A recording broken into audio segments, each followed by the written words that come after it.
আসসালামু আলাইকুম। আমরা প্রায় কিছু স্টুডেন্টের কাছে এই প্রশ্নটা পেয়ে থাকি এবং অনেককেই দেখি আমরা আমাদের গ্রুপগুলাতে আসলে পোস্ট করে যে তারা ডিপ্লোমাতে পরীক্ষা দিবে এবং বাজারে নার্সিং এর বই কিনতে গেছে। গিয়ে তারা বই কিনে নিয়ে আসছে। চলে আসার পরে তারা দেখতেছে তাদের যে সূচিপত্র উল্টানোর পরে তারা দেখে তারা দিবে ডিপ্লোমাতে কিংবা মিডওয়াইফারিতে পরীক্ষা, তাদের সূচিপত্রে সব হচ্ছে এইচএসসি বইয়ের অর্থাৎ উচ্চ মাধ্যমিকের। তার মানে তারা তখন কনফিউজড হয়ে যায় যে আমার তো উচ্চ মাধ্যমিকে সায়েন্স ছিল না, তাহলে আমি কেন হচ্ছে উচ্চ মাধ্যমিকের গুলা পড়বো, কিংবা আদৌ কি আমার এই এইচএসসি লেভেলের প্রশ্ন হবে।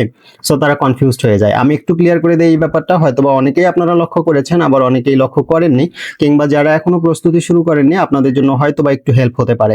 আমি বলছি না যে আমাদের কোর্সে ভর্তি হন কিংবা আমাদের বই কিনেন বা আমাদের বই নেন, আমাদের বই যদিও কেনা বিক্রি হয় না।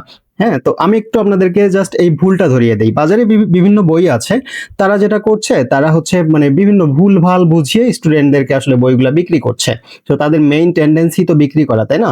তো তারা স্টুডেন্টদের দিকটা কতটা চিন্তা করছে আমি সেটা জানি না, তারা কতটা রিসার্চ করে আসলে বইগুলা বের করছে এটাও আমি জানি না। আপনি দেখেন, যখন একটা স্টুডেন্ট ডিপ্লোমাতে কিংবা মিডওয়াইফারিতে পরীক্ষা দেয়, তার রিকোয়ারমেন্ট অনুসারে সেই স্টুডেন্টটার মধ্যে ম্যাক্সিমামই আপনার এইচএসসি লেভেলে সায়েন্স ব্যাকগ্রাউন্ডের না। এখন যারা এইচএসসি তে সায়েন্স থাকার পরেও ডিপ্লোমাতে আসে, তাদের হয়তো জিপিএ কম বিধায় আসে, এরকম একটা ব্যাপার থাকে, তাই না?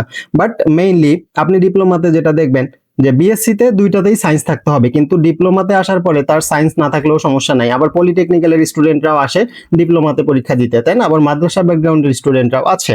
সো ওভারঅল সবার কথা চিন্তা করেই তো বইটা বানাইতে হবে, তাই না?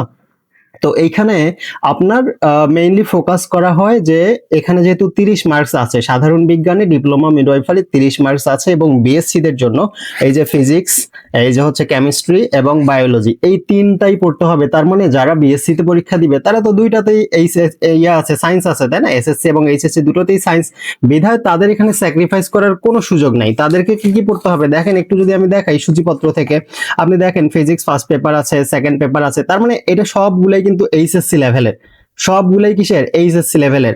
আবার কেমিস্ট্রিতে যাই, কেমিস্ট্রিতেও যদি আপনি দেখেন, কেমিস্ট্রিতে তার মানে যারা বিএসসি তে পরীক্ষা দিব তাদেরকে মাস্ট এইচএসসির সিলেবাস ফলো করতে হবে। এখন এখানে দেখেন, এই যে ফার্স্ট পেপার আমাদের ল্যাবরেটরি নিরাপদ ব্যবহার আছে, গুণগত রসায়ন আছে, রাসায়নিক পরিবর্তন আছে, সেকেন্ড পেপারে যান জৈব রসায়ন আছে।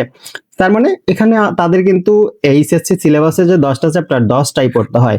অনুরূপভাবে বায়োলজিতেও যান, এখানেও আপনার উদ্ভিদ এবং প্রাণীবিদ্যা দুইটা বইয়ে পড়তে হয়, অর্থাৎ ফার্স্ট পার্ট এবং সেকেন্ড পার্ট দুটোই পড়তে হয়, তাই না? এখানেও হিউজ সিলেবাস। এখন মেইন ঘটনার যেটা দাঁড়াচ্ছে, কিছু কিছু বইয়ের মধ্যে যেটা আছে বাজারে প্রচলিত, তারা এই জিনিসগুলাকে হয়তো একটু শর্টকাট করে, মানে শর্টকাট বলতে এখানে হয়তো চ্যাপ্টার আছে কয়টা, 12টা, এই টোটাল 24টা চ্যাপ্টারের মধ্যে তারা 18টা বা 16টা করে দিয়ে দিছে। তার মানে তারা কিন্তু কি করলো, জাস্ট একটু বাটপারি করলো। আমার কথাটা হয়তো একটু শুনতে খারাপ লাগবে, আমি আসলেই দুঃখিত বলার জন্য। সো এইখানে যে ব্যাপারটা দাঁড়াচ্ছে, আমার তো এইটা আসলে আমার ডিপ্লোমা স্টুডেন্টদের জন্য প্রয়োজন নাই, তাই না?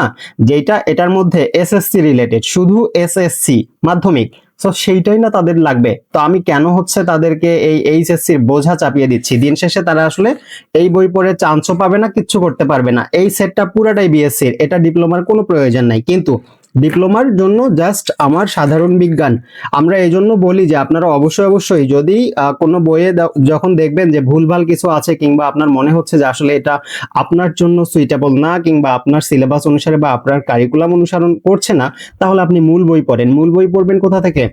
এসএসসি এর ফিজিক্স কেমিস্ট্রি বায়োলজি পড়েন এবং বিজ্ঞান পড়েন, তাহলেই হবে। দেখেন আমাদের এখানে যেগুলো আছে এগুলো সবই হচ্ছে আপনার একদম সুন্দর করে সবকিছু সাজানো গোছানো ভাবে এসএসসি এর যে কারিকুলাম সেটাকে ফলো করে বানানো, ঠিক আছে? সো অবশ্যই আপনারা এই ধরাটা খাবেন না। আপনারা প্রিপারেশনের ক্ষেত্রে এক পর্যায়ে গিয়ে দেখবেন ধরা খাওয়ার চেয়ে বড় কথা হচ্ছে আপনি ডিপ্রেশনে পড়ে যাবেন। আপনি তখন ভাববেন কি রে ভাই, আমি তো এইচএসসি তে জীবনেও সায়েন্স পড়ি নাই, তো আমি কেন এইচএসসি পড়তে যাব নার্সিং এ পরীক্ষা দিতে এসে, তাই না? দিন শেষে আপনি দেখবেন এই ডিপ্রেশনের কারণেই চান্সটা মিস করবেন। সো আপনারা অবশ্যই এই ভুলটা করবেন না। যে কোনো বই কেনার আগে একটু ঘেটে দেখবেন। আমি এটা বলছি না যে বাজারে একটা বইও এরকম নাই যে মানে সব হচ্ছে আপনাদের স্ট্যান্ডার্ড ফলো করে, কিন্তু আপনাকে খুঁজে নিতে হবে। আপনারা অবশ্যই বাজারে একটু লাইব্রেরিতে গিয়ে বই পুস্তকগুলো ঘাটবেন, ঘেটে ঘেটে দেখবেন, দেখার পরে আপনারা একটা বই কিনে নিয়ে আসবেন, ঠিক আছে? ধন্যবাদ, আপনাদেরকে জাস্ট এইটুকুই বোঝানোর ছিল।